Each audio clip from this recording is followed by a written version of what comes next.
Hello class 12। In this video हम next topic को discuss करने वाले हैं जो कि है solubility of gas and liquid. इसके प्रीवियस हमने सॉल्युबिलिटी को पढ़ा है और सॉल्युबिलिटी के साथ साथ सॉल्युबिलिटी ऑफ सॉलिड भी पढ़ लिया कि किस तरीके से अगर आप एक सॉलिड को डिसॉल्व कर रहे हैं, आप सॉलिड को किसी लिक्विड में आप डिसॉल्व कर रहे हैं तो वहां पे किस तरीके से नेचर ऑफ सॉल्वेंट या nature of solute also temperature and pressure किस तरह वहां पे इफेक्ट दिखाते हैं। सो नेक्स्ट जो हम यहाँ पढ़ने वाले हैं वो है solubility of gas in liquid. So पहले तो यहाँ पे जैसे मैं बताऊं कि जो लिक्विड होता है उसमें बहुत सारी गैसेस डिसॉल्व होती हैं। आपने पढ़ा भी होगा कि जो वाटर है क्या, एक्चुअली वो है H2O। सो वाटर में हाइड्रोजन गैस है और कौन सी है, हाइड्रोजन और ऑक्सीजन एक साथ क्या कर रहे हैं, क्या वहां पर मौजूद है। सो जिस तरह वाटर में क्या होती है, ऑक्सीजन घुली हुई होती है, वैसे ही अदर जितनी भी गैसेस है, नाइट्रोजन है या सम अदर गैसेस, वो भी लिक्विड्स में क्या कर सकती है, डिसॉल्व हो सकती है। यस, यहाँ पर है परसेंटेज अलग अलग हो सकता है कि कौन कितना ज्यादा सॉल्युबल है, या जो कोई गैस है वो ज्यादा सॉल्युबल है या कम सॉल्युबल है, ये चीजें अलग अलग हो सकती हैं। अगर हम ऑक्सीजन का ही एक एग्जाम्पल लें,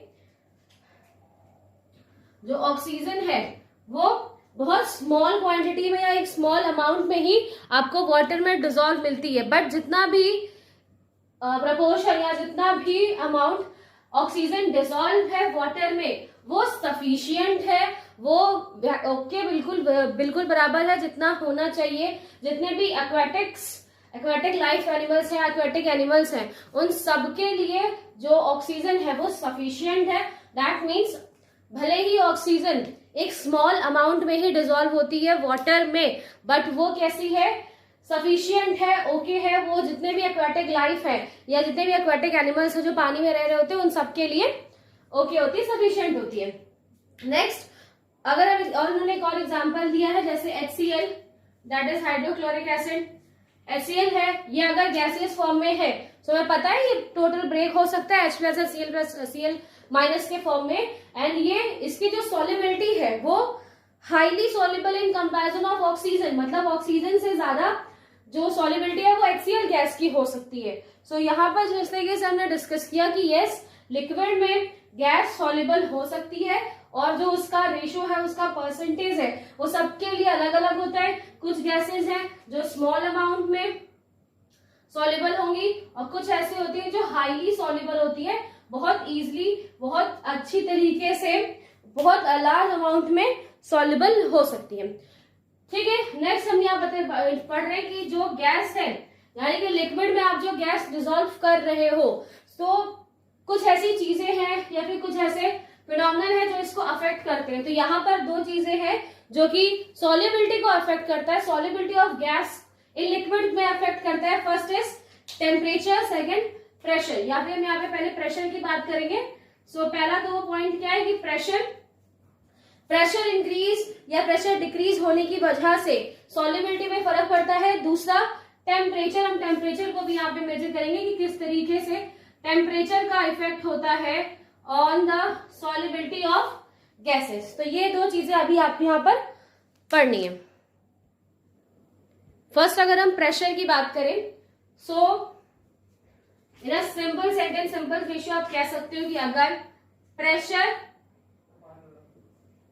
इंक्रीज होगा, प्रेशर इंक्रीज होता है, सो उसके साथ साथ सॉल्युबिलिटी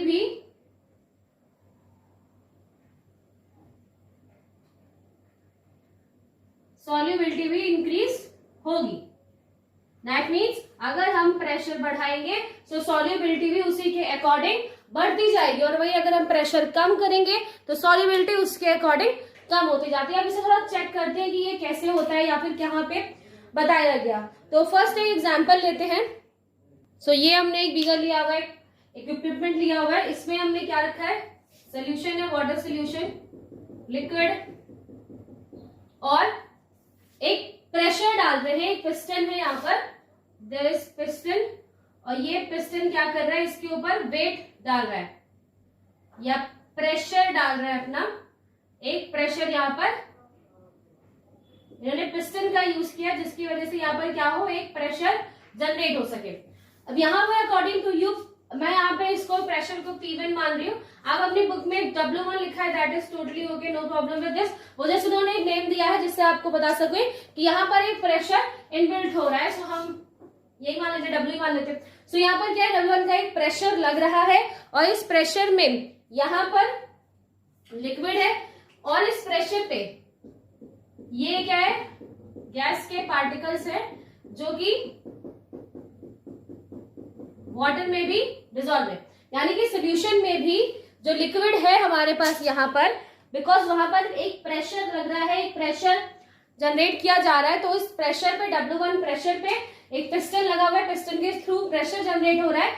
तो वहां पर आपको दिखाई दे रहा है कि जो पार्टिकल्स है, गैसेस के पार्टिकल्स है, वो अभी भी है गैस में मौजूद है और कुछ फ्री इन्वायरमेंट में भी है। ठीक है, तो मतलब यहाँ पर ये बताया जा रहा है कि यहाँ पर जो सोल्यूशन है उसमें गैसेस मौजूद है, गैस डिसॉल्व है। सो फर्स्ट यहाँ पर इन्होंने बात की और यहाँ पर ये भी कह रहे हैं कि जो ये फेज हमने बनाई है वो कैसी है, यहाँ पर एक डायनेमिक इलेक्ट्रोबियम वर्क कर रहा है, एक डायनेमिक इलेक्ट्रोबियम की स्टेज है यहाँ पर। दैट मीन्स एंटर, यानी कि जो गैसियस पार्टिकल्स हैं, ये जो गैसियस पार्टिकल्स है यहाँ पर एक प्रॉपर इलेक्ट्रोबियम स्टेट हो चुकी है। दैट मीन्स जैसे ही कोई गैसियस पार्टिकल्स इसमें एंटर करेगा, यहाँ पर जो एंटरिंग पार्टिकल्स है, मैं सिर्फ एंटरिंग लिख रही हूँ, आप समझ जाना कि एंटरिंग किसकी हो रही है, गैसेस की। चलो यहाँ लिख लेते हैं, गैस, जो भी गैस पार्टिकल है जो कि एंटर हो रहा है इन दिस लिक्विड, जैसे ही अगर एक पार्टिकल एंटर होता है तो एट द सेम टाइम एक पार्टिकल वहां से क्या हो रहा है, लीव होता है। सो पार्टिकल्स ऑफ एंटरिंग या gaseous particle of entering and living particle of solution, वो कैसे हैं, सेम है। ये कैसे यहाँ पर बिल्कुल सेम, मतलब ये गैसियस कंडीशन यहाँ पर मौजूद है। यहाँ पर गैस के मॉलिक्यूल्स है, वाटर के मॉलिक्यूल्स है और एक इलेक्ट्रोबियम की स्टेज यहाँ पर है, जिसमें अगर कोई पार्टिकल इस गैस लिक्विड फॉर्म में एंटर करता है तो एट द सेम टाइम जो गैसियस मॉलिक्यूल है उसका एक मॉलिक्यूल यहाँ से इवॉल्व हो जाता है, लीव कर देता है सोल्यूशन को। दैट मीन्स एक इलेक्ट्रोबियम की स्टेज यहाँ पर है, जिसमें जब कोई गैसियस पार्टिकल एंटर होगा तो वैसे उतने ही गैसियस पार्टिकल वहां से लीव हो जाएंगे या फिर रिलीज हो जाएंगे। तो यहाँ पर एक इलेक्ट्रोबियम की स्टेज मौजूद है। अब हम क्या कर रहे हैं, अब ये जो पिस्टन के थ्रू यहाँ प्रेशर लग रहा है, इसको थोड़ा सा इंक्रीज करते हैं, प्रेशर को और बढ़ाते हैं। जब प्रेशर को हम इंक्रीज करेंगे, इन नेक्स्ट स्टेज हम यहाँ पे क्या करने वाले हैं कि हमारा सोल्यूशन है,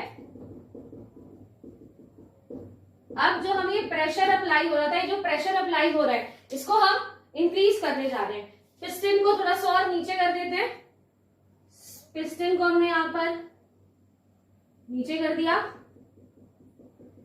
और जो पहले यहाँ पर वेट कितना लगा था, यहाँ पर सॉरी प्रेशर यहाँ पर पहले कितना लग रहा था, वो प्रेशर क्या था, W1 से हम नोट कर रहे थे। अब वो प्रेशर क्या हो गया, W1 तो है ही, W2, W3, W4, इस तरीके से क्या है प्रेशर हमने वहां पर बिल्ड कर दिया। ये भी क्या है, पिस्टन ही है। सो अब क्या है, पहले जब प्रेशर W1 था या पहले जितना प्रेशर वहां पर लग रहा था उस पे एक इलेक्ट्रोबियम की स्टेज थी, जिसमें जो गैसियस मॉलिक्यूल्स है, जो लिक्विड मॉलिक्यूल्स है, गैसियस मॉलिक्यूल्स जो कि डिसॉल्व है और वो अनडिसॉल्व है, वो बिल्कुल सेम है। जैसे ही एक पार्टिकल यहाँ से एंटर करेगा वैसे ही पार्टिकल यहाँ से रिमूव हो जाएगा। सो एक इलेक्ट्रोबियम की स्टेज यहाँ पर बन चुकी है। पर जैसे ही हम यहाँ पर प्रेशर को इंक्रीज करते हैं तो हम ये देखते हैं कि जो ये वाटर है इसमें जो पार्टिकल्स हैं, यानी कि जो ये गैसियस पार्टिकल्स हैं, अब वो और ज्यादा क्या हो गए, डिसॉल्व हो गए, उनकी सॉल्युबिलिटी यहाँ पर बढ़ जाती है। और जब तक वो न्यू स्टेज, यानी कि जब तक वो न्यू डायनेमिक इलेक्ट्रोबियम को गेट नहीं कर लेंगे, बिकॉज अभी क्या किया है, अभी आपने प्रेशर बढ़ाया है, तो जैसे ही हमने प्रेशर बढ़ाया जो सॉल्युबिलिटी है वो इंक्रीज हो गई। और जब तक ये सॉल्युबिलिटी तब तक हुई, जितनी कितना अभी अगर पूछा आपसे कितना अमाउंट ऑफ गैसेज यहाँ पे डिसॉल्व हो सकता है, तो जब तक ये जो न्यू इलेक्ट्रोबियम की स्टेज को गेट नहीं कर देते या एक प्रॉपर न्यू इलेक्ट्रोबियम यहाँ पे जनरेट नहीं हो जाता, तब तक जितने भी मॉलिक्यूल्स यहाँ पर डिसॉल्व हो सकते हैं ज्यादा से ज्यादा, वो पार्टिकल्स यहाँ पर डिसॉल्व हो जाएंगे। और जब वहां पर इक्विलिब्रियम की स्टेज आ जाएगी, एक proper dynamic equilibrium stage generate हो जाएगी, तब जैसे ही एक मॉलिक्यूल इसमें एंटर होगा तो यहाँ से एक मॉलिक्यूल का जैसे ही एक मॉलिक्यूल ऑफ गैस एंटर होगा वैसे ही यहाँ से रिलीज हो जाएगा। तो तब हमें ये समझ में आ जाएगा कि अब क्या है, ये प्रॉपर स्टेबल है, इक्विलिब्रियम की स्टेज यहाँ पर आ चुकी है। पर हमें सिर्फ मेन यहाँ से बात ये करनी है कि जैसे ही हमने प्रेशर को बढ़ाया, जो गैसेस हैं उनकी सॉल्युबिलिटी क्या होती है, उनकी जो सॉल्युबिलिटी है वो भी उसके साथ में बढ़ जाती है। तो यहां से ये फिनोमेनन हमें पता चलता है, जो pressure, if we increase pressure so क्या होती है, सॉल्युबिलिटी इंक्रीजेस, सॉल्युबिलिटी क्या होगी, इंक्रीज हो जाएगी। ओके, नाउ एक साइंटिस्ट है हेनरी, एक साइंटिस्ट है, उन्होंने ये सारी चीजें हमें यहाँ पर बताई और उन्होंने एक लॉ दिया था, हेनरी लॉ, जिसमें इन्होंने बताया, सो एक साइंटिस्ट हेनरी सर ने हमें एक रूल दिया जिसे हम हेनरीज लॉ बोलेंगे। ये क्या है, ये हेनरी लॉ है। इन्होंने क्या बताया, इन्होंने फर्स्ट ये टेस्ट कर देखा, जहां पर मैंने साइड में छोटा सा बना दिया जिसमें पिस्टन पहले ऊपर है, सो वहां पर सॉल्युबिलिटी उतनी ज्यादा नहीं है, बट हम पिस्टन को और नीचे डाल रहे हैं यानी प्रेशर इंक्रीज कर रहे हैं तो सॉल्युबिलिटी भी इंक्रीज होती है। सो यहाँ पर इन्होंने एक फिनोमेनन बताया, the solubility of gases in liquid is directly proportional to the pressure of the gas. मतलब जो सॉल्युबिलिटी है किसी भी गैस की, हम सॉल्युबिलिटी तो चेक कर रहे हैं ना कि गैस डिसॉल्व है या नहीं, तो जो सॉल्युबिलिटी है एक्चुअली किसी भी गैस की, वो उस लिक्विड में पड़ने वाले, ये एक लिक्विड है, ये गैसेस है, यहाँ पर जो ये गैसेस कैसे सॉल्युबल हैं, वो इस लिक्विड में पड़ने वाला जो प्रेशर है, और वो प्रेशर कौन बिल्ड कर रहा है, वो जो गैसेस यहाँ पर प्रेशर पड़ता है उस प्रेशर के डायरेक्टली प्रोपोर्शनल होती है। यानी कोई गैस जितना ज्यादा प्रेशर इनबिल्ट कर पा रही है, जितना ज्यादा प्रेशर आप उसको अप्लाई कर रहे हो, वो उतने ही प्रेशर से लिक्विड के अंदर जाती है। तो जितना ज्यादा प्रेशर होगा वो उतने ही ज्यादा अच्छी तरीके से क्या होगी, डिसॉल्व हो सकती है। सो ये चीजें हमें बताई हेनरी सर ने। But at the same time, जिस टाइम हमें ये सारी चीजें बताई जा रही थी, हेनरी सर ने बताया, तो उस टाइम एक और साइंटिस्ट थे, दैट नेम इज डाल्टन। इन्होंने भी काफी चीजें बताई। इन क्लास 11th में आपने डाल्टन्स लॉ को पढ़ा भी होगा। सो इन्होंने क्या बताया, one more scientist that is Dalton, इन्होंने ये बताया था एक्चुअली, सी जैसे कि हमारे एनवायरमेंट में ऐसा तो है नहीं कि एक ही पर्टिकुलर गैस है, बहुत सारी गैसेस है, मिक्सचर ऑफ गैसेस यहाँ पर मौजूद है। सो जब भी क्या होता है कि आप एक सोल्यूशन लेते हैं, सो इट्स नॉट रिक्वायर्ड, ये जरूरी नहीं है ऑलवेज कि वहां पर सिर्फ और सिर्फ वाटर में अगर जो भी सोल्यूशन है वहां पर सिर्फ ऑक्सीजन है, नॉट पॉसिबल, या not possible in the sense कैसे होगा नहीं, बहुत सारी मिक्सचर होंगे वहां पर। हीलियम गैस है तो सिर्फ हीलियम गैस है, नाइट्रोजन गैस है तो सिर्फ नाइट्रोजन गैस है। हाँ, मैं ये नहीं कह रही हूँ कि आपने एक पर्टिकुलर कंटेनर लिया, वहां पे सिर्फ ऑक्सीजन डाली, तो वो तो हम करते हैं ना, वो तो हम प्रैक्टिकली कर रहे हैं, लेबोरेटरी में कर रहे हैं। बट अगर एक जेन्युइन वे की बात की जाए, एक नॉर्मल सिनेरियो में देखा जाए, तो हमारा एक्वेटिक लाइफ हो, वहां पर भी बहुत सारी गैसेस होती हैं, एनवायरमेंट है वहां पर भी बहुत सारी गैसेस होती हैं। तो एक्चुअली जो एक टोटल प्रेशर हमारी बॉडी पर लग रहा है, या जो एक्वेटिक लाइफ के एनिमल्स हैं उन पे लग रहा होता है, वो एक्चुअली है क्या, वो सम है किसका, हर पार्शियल प्रेशर का मतलब हर एक गैस द्वारा पड़ने वाला पार्शियल प्रेशर है, जो कि एक साथ हमारी बॉडी पर लग रहा होता है। तो वहां पर जो टोटल प्रेशर है, यहाँ पर इन्होंने क्या बताया कि एक्चुअली जो टोटल प्रेशर है जो हमारी बॉडी में पड़ रहा होता है, वो है क्या, वो डिफरेंट गैसेस का जो पार्शियल प्रेशर होता है। लाइक पार्शियल प्रेशर, अगर मैं एक गैस कोई नाम, मैंने किसी गैस का नाम नहीं लिया, जैसे एक बता दिया एग्जांपल कि एक गैस है प्लस बी गैस का पार्शियल प्रेशर।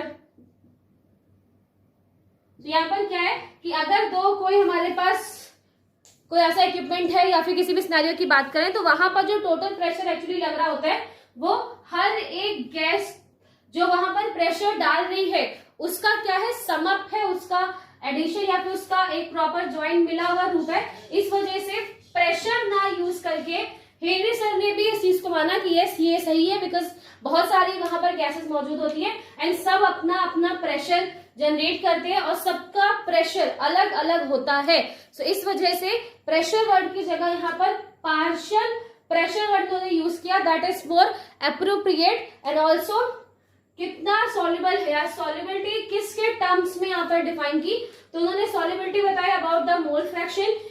दैट मीन्स अब हम यहाँ से कह सकते हैं कि जब हम प्रेशर इंक्रीज करते हैं या कौन सा प्रेशर, हम पार्शियल प्रेशर जब हम बढ़ा रहे हैं, सो जो पार्शियल प्रेशर आप इंक्रीज करोगे, पार्शियल प्रेशर इंक्रीज होने के साथ साथ जो मोल फ्रैक्शन है या नंबर ऑफ मोल्स है, number of moles of gases है, वो भी क्या हो रही है, धीरे धीरे इंक्रीज हो रही है। सो एक न्यू लॉ यहाँ बताया according to Henry's law.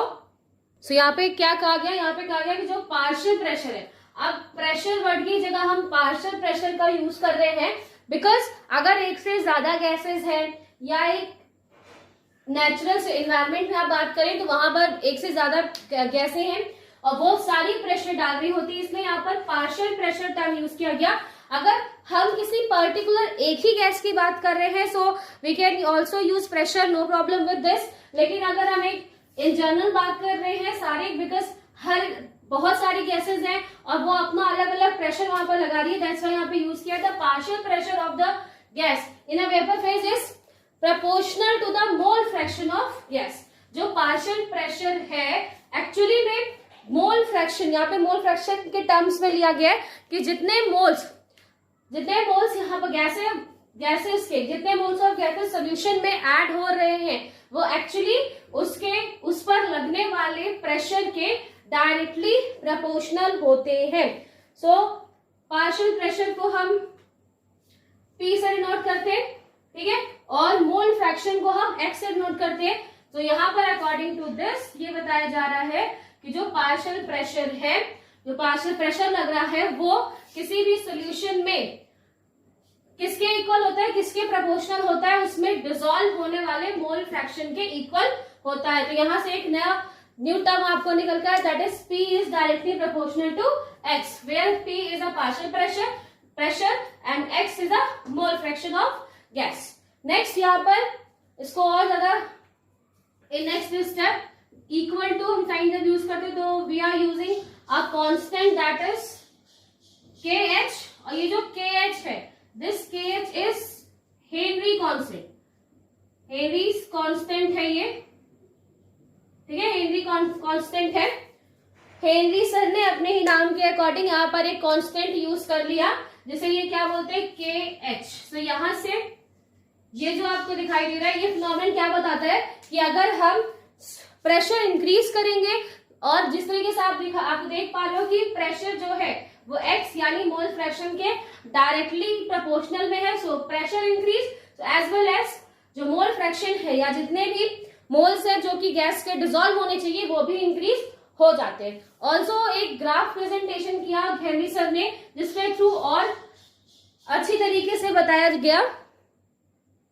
So in this graph यहाँ पर इन्होंने मोल फ्रैक्शन को यूज किया है, यहाँ पे मोल्स ऑफ फ्रैक्शन को यूज किया 0.010, 0.020, 0.030 एंड ऑल तरीके से यहाँ पर इन्होंने क्या किया, जो मोल फ्रैक्शन है एंड हेयर इन्होंने प्रेशर को बताया कि किस तरीके से क्या है प्रेशर और मोल फ्रैक्शन में रिलेशन है।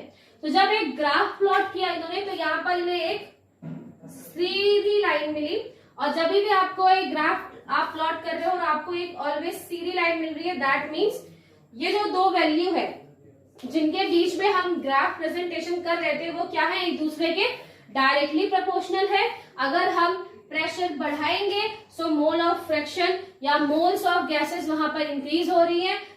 अगेन अगर मोल्स ऑफ गैसेस इंक्रीज हो रही है दैट मीन्स वहां पर जो प्रेशर है वो भी इंक्रीज हो रहा है, वो प्रेशर इंक्रीज है, इस वजह से क्या हो रहा है, जो सॉल्युबिलिटी है वो इंक्रीज हो रही है। ओके, अब अगर हम जो ये हेनरी कांस्टेंट है एक्चुअली में ये हर गैस के लिए अलग अलग है, ठीक है।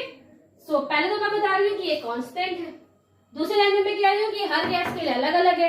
सो ये कैसे हो सकता है, बिकॉज जैसे मैंने आपको बताया था कि हर एक गैस जितनी भी डिफरेंट डिफरेंट गैसेस होती हैं वो सब अलग अलग प्रेशर अप्लाई करते हैं। और अगर प्रेशर अलग अलग है सो ऑफ कोर्स हर गैस के लिए हेनरी कांस्टेंट भी अलग अलग होगा। तो यहाँ पर ये चीज बताएगी कि अगर हेनरी कांस्टेंट है, हेनरी कांस्टेंट हर गैस के लिए अलग अलग होता है बिकॉज हर गैस अलग अलग प्रेशर अप्लाई करेगी। अगर उनके प्रेशर में डिफरेंस है, प्रेशर अलग अलग अप्लाई हो रहा है, सो मोल ऑफ फ्रैक्शन जो डिसॉल्व हो रहे हैं वो भी अलग अलग प्रोपोर्शनल में डिसॉल्व होते हैं। अगर हम इस KH की वैल्यू यहाँ से जो हेनरी फ्रैक्शन है कुछ इसको सॉल्व करते हैं, इसकी वैल्यू को हम इसे कुछ इस तरीके से लिख सकते हैं KH is equal to P/X। ये जो x है सिर्फ मैं इसे यहाँ नीचे लेकर गई हूँ, तो यहाँ पर हम लिख सकते हैं कि H is equal to P/X।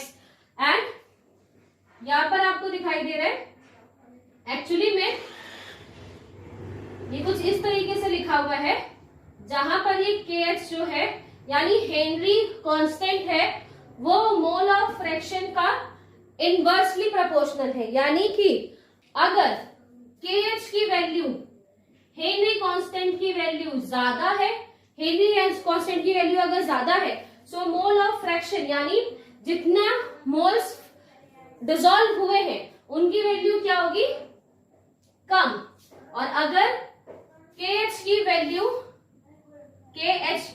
अगर कम है तब जो उसमें x की वैल्यू है वो ज्यादा होगी या मोल ऑफ फ्रैक्शन ज्यादा होगा। वो क्यों, बिकॉज जो KH है वो इनवर्सली प्रोपोर्शनल है मोल फ्रैक्शन के, जिस वजह से अगर KH की वैल्यू ज्यादा है तो वहां पर जो mole of fraction of gases है वो कम हो जाएगा और KH की वैल्यू अगर कम है तो मोल फ्रैक्शन की वैल्यू ज्यादा होगी। ठीक है, सो ये चीजें भी हम यहाँ पर देखते हैं कि किस तरीके से ये अप्लाई हो रहा है।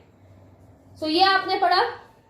सो in your book after this एक टेबल दी गई है, उस टेबल में एट द सेम टेम्परेचर लिया है। फॉर एन एग्जाम्पल मान लेते हैं, ठीक है, सेम टेम्परेचर है, टेम्परेचर क्या है, सेम है, T और T सेम टेम्परेचर। आप टेबल में देख लीजिएगा, वहां पे इसी लिखा हुआ है।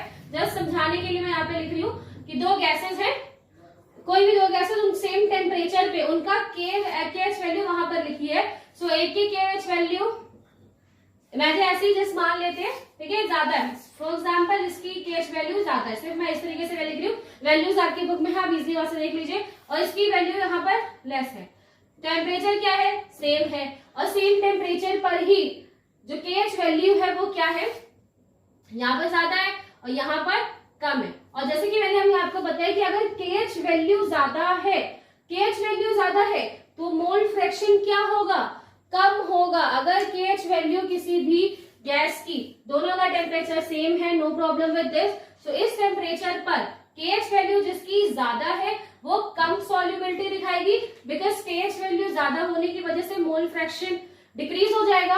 और वहीं अगर KH वैल्यू कम है तो वहां पर जो X मोल फ्रैक्शन है या जो मोल्स वहां पर डिसॉल्व हो रहे हैं वो ज्यादा होंगे। सो ये यहाँ पर इस तरीके से बताया गया कि अगर KH की वैल्यू किस तरीके से इम्पैक्ट डालती है। नेक्स्ट जो हम यहाँ पर डिस्कस करने वाले हैं वो हम डिस्कस करेंगे कि हेनरी लॉ है जो अभी हमने आपको बताया वो एक्चुअली अप्लाई कहाँ होता है, इसकी कहाँ पे एप्लीकेशन से आप कहाँ यूज कर सकते हो। सो एक बहुत अच्छा एग्जाम्पल है जो आपने देखा होगा, like cold drinks I think सबने पी होगी। ऑल्सो जो सोडा वाटर होता है, सो इन सोडा वाटर और इन कोल्ड ड्रिंक किया जाता है, इसको बहुत टेस्टी बनाने के लिए, एनर्जेटिक बनाने के लिए यहाँ पर एक्चुअली क्या करते हैं, CO2 गैस को इसके अंदर, ठीक है, एट द हाई प्रेशर, एक बहुत ज्यादा प्रेशर के साथ CO2 गैस को डिसॉल्व किया जाता है। एक्चुअली इस कोल्ड ड्रिंक है क्या, कोल्ड ड्रिंक ग्लूकोज है, ग्लूकोज एंड ऑल, उसमें आप सिर्फ कार्बन डाइऑक्साइड को ऐड कर रहे हो एट द हाई टेम्परेचर। सो उसकी वजह से हाई प्रेशर, सो उस प्रेशर की वजह से जो टेस्ट है इनहेंस होता है कोल्ड ड्रिंक का। बिकॉज अगर आप देखें, अगर कोल्ड ड्रिंक बहुत काफी टाइम तक रखी हुई है, एक बार वो ओपन हो गई, एक बार आपने उसको ओपन कर दिया, सो उसके बाद आफ्टर सम टाइम वो टेस्ट उसका चेंज हो जाता है, जो पहले आपको दिखाई देगा वो टेस्ट नहीं होता। दूसरा, जब भी आप इस कोल्ड ड्रिंक को ओपन करते हैं, अगर आप प्रॉपर शेक कर लीजिए बॉटल को, उसके बाद आप उसे ओपन करिए, सो क्या होती है, एक गैस वहां से इवेपोरेट हो रही होती है, ठीक है, एक कुछ बबल्स।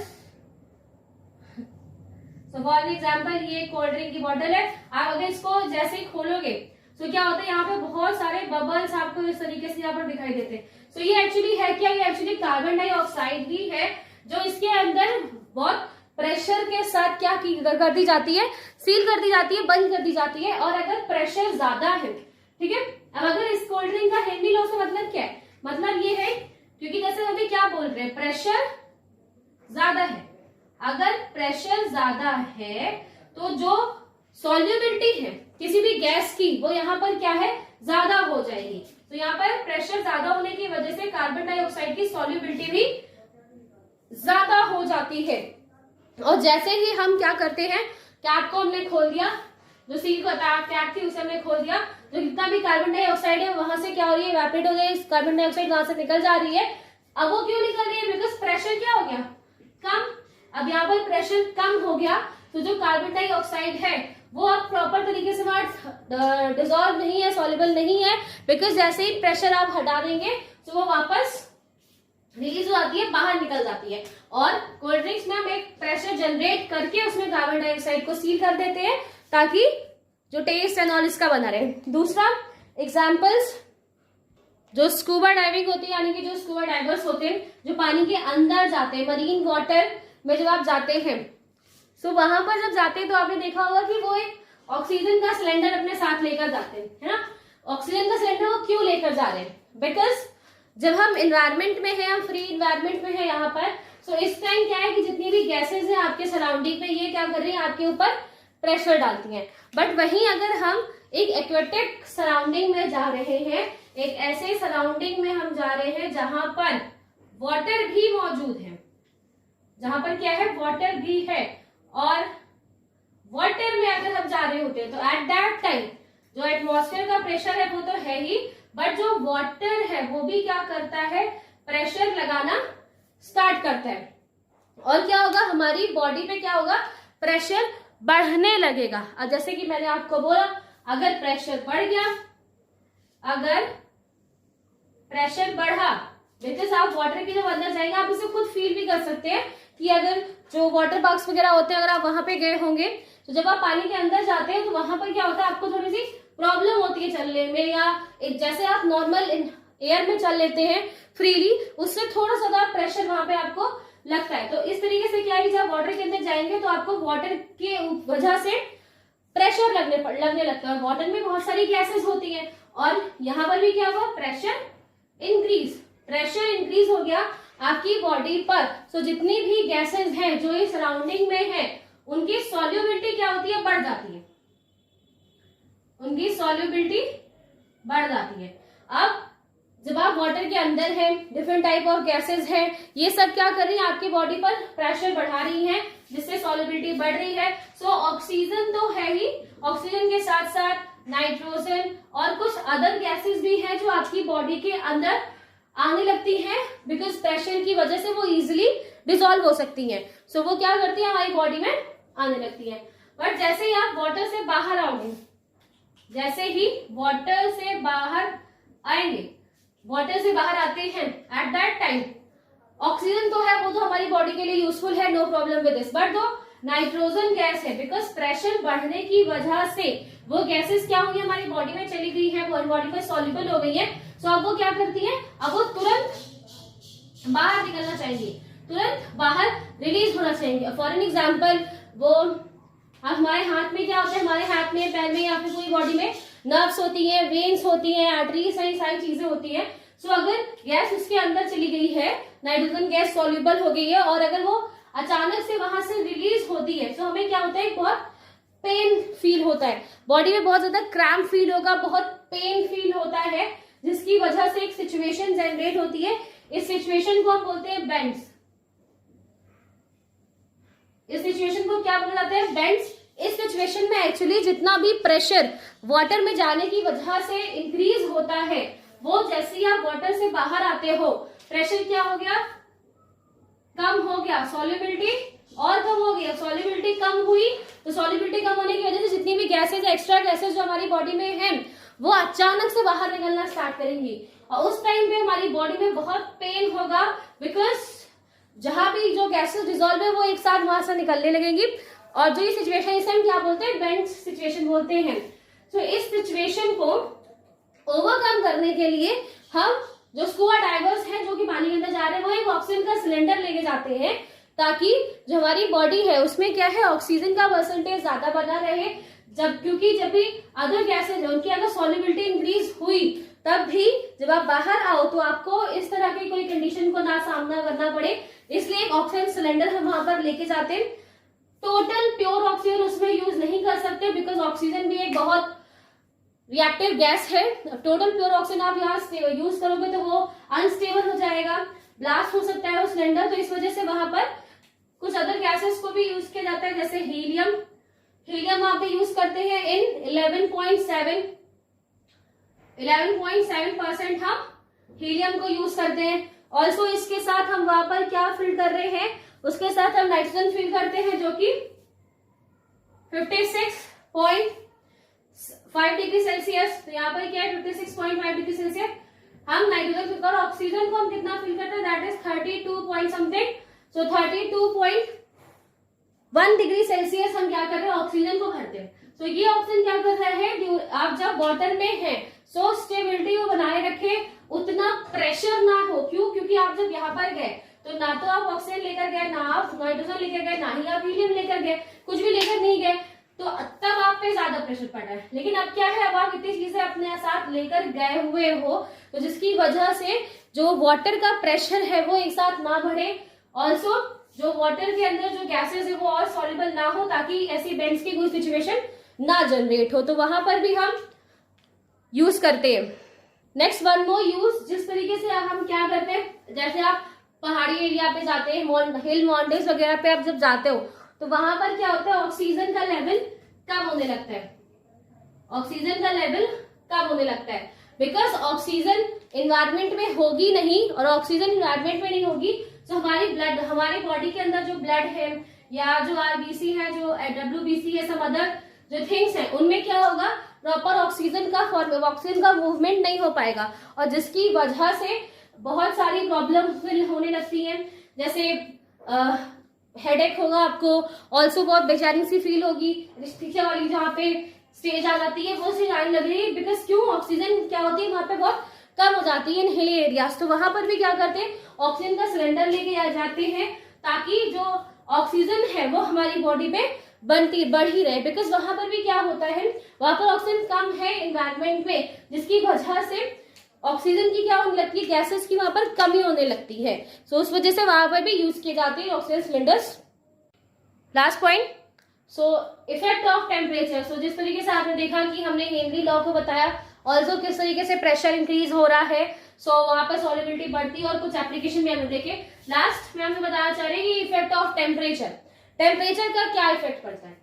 सो जब हम टेम्परेचर इंक्रीज करते हैं या टेम्परेचर जब इंक्रीज होता है, सो टेम्परेचर इंक्रीज होने पर जो केएच की वैल्यू है, अगर आप टेम्परेचर को इंक्रीज करेंगे तो टेम्परेचर के साथ साथ केएच की वैल्यू भी इंक्रीज होने लगती है। और अब अगर अभी आज जो हमने पहले ही पढ़ा कि अगर केएच की वैल्यू इंक्रीज हुई, दैट मीन्स जो मोल फ्रैक्शन है इनकी वैल्यू कम हो जाएगी, और अगर मोल फ्रैक्शन की वैल्यू कम हुई, दैट मीन्स जो सॉल्युबिलिटी है वो भी डिक्रीज हो जाएगी। सॉल्युबिलिटी यहां से क्या हो जाएगी, डिक्रीज हो जाएगी। और वही टेम्परेचर कम है, सो केएच की वैल्यू क्या होगी, कम होगी। उस टाइम जो मोल फ्रैक्शन है वो ज्यादा होंगे, और सॉल्युबिलिटी वहां पर प्रॉपर मेंटेन रहेगी या फिर प्रॉपर इंक्रीज होगी। सो ये इफेक्ट है रिगार्डिंग द टेम्परेचर, कि किस तरीके से टेम्परेचर वर्क करता है। एंड टेम्परेचर ज्यादा है तो केएच वैल्यू ज्यादा हो जाती है, जिसकी वजह से सॉल्युबिलिटी डिक्रीज हो जाती है।